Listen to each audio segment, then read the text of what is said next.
The killer planted a bomb on the car and drove away on his motorbike. The man inside the car had no idea what was happening. The bomb started counting down. Suddenly, a bee entered the car. The man kept waving his hands to chase it away. As time ticked by, he became increasingly frustrated. He made a sharp turn and sped off. There were only 14 seconds left. The man was still busy fighting the bee. Then the bee landed on the dashboard. The man took off his shoe, ready to hit the bee. From a distance, the killer thought his mission was successful, but to his surprise, the man was completely unharmed. He thought the man might have supernatural powers. The killer had no choice but to try again the next day, shooting at the man's car several times. One of the bullets hit the gas tank. Gasoline sprayed everywhere. However, the man still didn't notice. He took out the car's lighter, but it was broken. So, he threw it out. The lighter fell into a puddle of gasoline and ignited a fire. The unlucky killer drove straight into the flames. He nearly burned alive and quickly jumped out of the car. The Jeep rolled into a ravine and exploded. The killer couldn't believe how difficult this mission was. The man kept driving with his punctured car. Finally,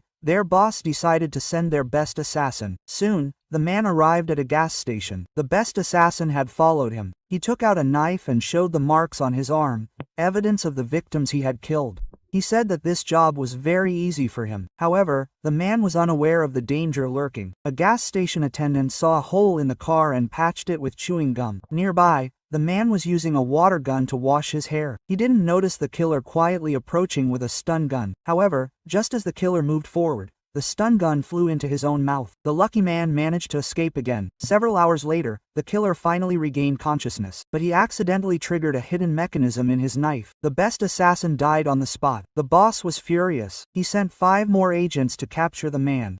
He even stationed guards to watch him. But suddenly, the man exploded with incredible power. He broke the rope and jumped out of the window. He tied up one of the guards. Another guard appeared. The man raised his hands in surrender, but he accidentally knocked out the second guard as well. He escaped again purely by luck. Finally, the boss lost patience. He decided to intervene himself. He snuck into the man's house and waited. When the man returned home, the boss suddenly appeared from behind the door. This time, it seemed there was no way out. The man was completely confused, but at that moment, I'm sure you can guess what happened next.